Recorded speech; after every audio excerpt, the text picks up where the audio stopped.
Les gens qui écrivent des livres pour soi-disant nous aider à devenir multimilliardaires nous jurent qu'ils font ça pour nous alors qu'ils te font payer 38 € le premier tome sachant qu'ils en ont prévu 18 et tu dois même te taper les frais de port.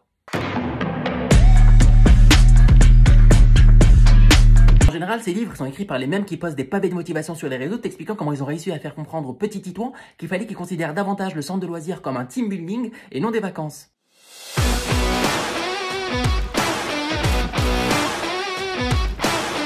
Rockefeller, bonjour. Vous êtes l'auteur d'un livre où vous prétendez donner des conseils pour devenir multimilliardaire. Quelle est votre légitimité? Mais écoutez, c'est simple.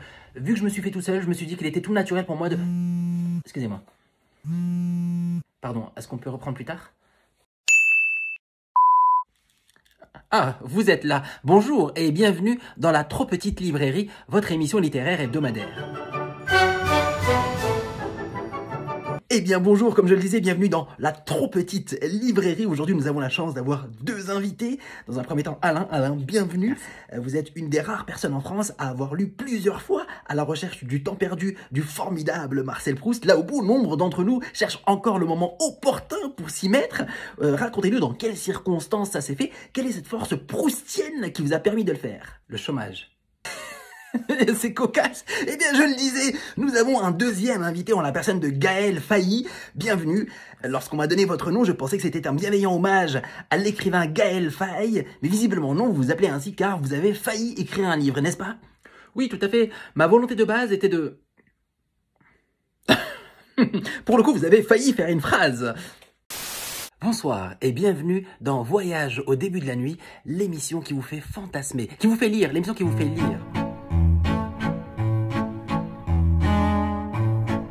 Bonjour, vous postulez pour présenter notre émission Voyage au début de la nuit, c'est bien ça? Bonjour, oui, en effet.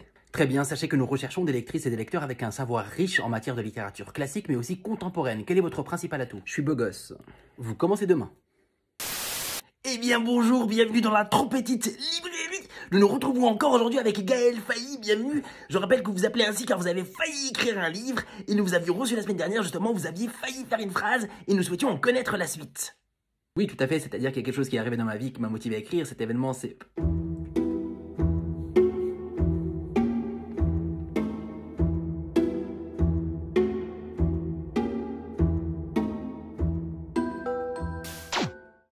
T'as des personnes qui peuvent passer des heures à lire l'autobiographie d'un gars qui leur raconte comment sa vie a changé depuis qu'il se lève à 4 h du matin, mais dans le même temps, quand ils reçoivent des audios de leurs potes sur WhatsApp, ils les écoutent en accéléré.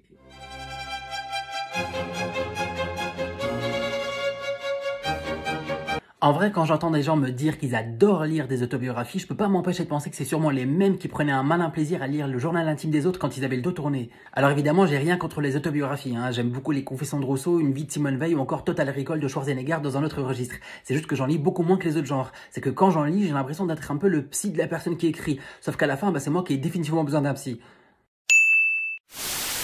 Dans l'idée, une biographie, c'est une personne qui trouve la vie de quelqu'un d'autre tellement intéressante qu'elle ou il décide de la raconter à d'autres gens. C'est un peu comme si tu étais au resto avec quelqu'un qui te demandait de lui raconter ta journée et que tu as le voisin de la table d'à côté que tu connais pas du tout qui t'interrompt et qui fait « Si je peux me permettre, je vais raconter sa journée parce qu'elle était vraiment incroyable. »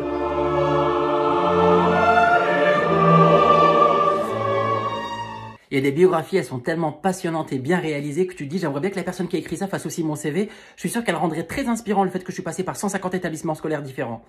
Il ne cessa de chercher la vérité murée en lui. Non, j'étais juste trop chiant. Bon, les biographies c'est bien, mais tout dépend de la personne qui les raconte. Parce que comme dans la vie, parfois tu peux vivre un truc de fou avec quelqu'un, mais il le raconte tellement mal que tu te dis heureusement qu'on lui donne pas autre chose à écrire que sa bio Instagram.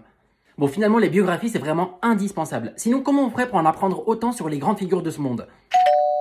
Bonjour. Le point commun entre la poésie et la physique est que ce sont deux choses que tu apprends à l'école mais dont tu ne te sers quasiment plus jamais dans la vie, à la différence près qu'on n'a encore jamais vu quelqu'un réussir à séduire grâce à la formule de la masse volumique.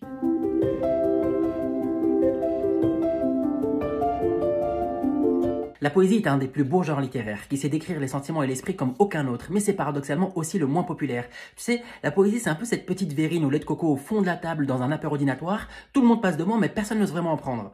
Et tant qu'on est dans l'alimentaire, je lance un appel aux fabricants de céréales. Mettez quelques alexandrins au dos des boîtes, ça nous fera lire autre chose que les ingrédients le matin, qu'on connaît déjà par cœur à force. Bon, à bien y regarder, la poésie peut te sauver dans certaines situations courantes de la vie.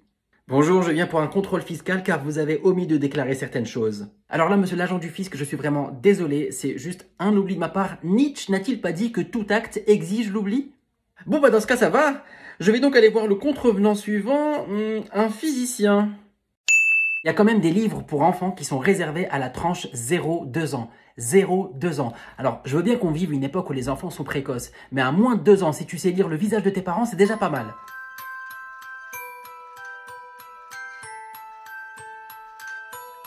En plus, c'est des livres qui coûtent hyper cher pour quelque chose que la petite ou le petit ne lira probablement jamais. À 11 € le livre, autant que le parent se fasse plaisir, s'achète un livre de poche qu'il lira à haute voix, à lire lentement. Hein. Faudrait pas que ton enfant se rende compte que t'es un gros crevard. Bon, tu me diras, il y a des histoires qui sont assez bien pensées pour aider l'enfant notamment à dormir. Après, il y a des substituts qui existent, faut juste les trouver. Moi, la dernière fois, il a suffi que je raconte ma vie et mes projets à une amie qui tenait son bébé dans ses bras pour que ce dernier s'endorme. Pour finir là-dessus, je pensais à un truc. Si t'es une autrice ou un auteur d'histoire pour enfants, t'es obligé d'être productif. Je veux dire, tu peux pas répondre à un éditeur qui te met la pression, un truc du genre. Vous ne comprenez pas, je ne parviens juste pas encore à trouver la manière dont Dinou le dinosaure va faire accepter ses convictions écologiques et sa bipolarité au sein de son espèce.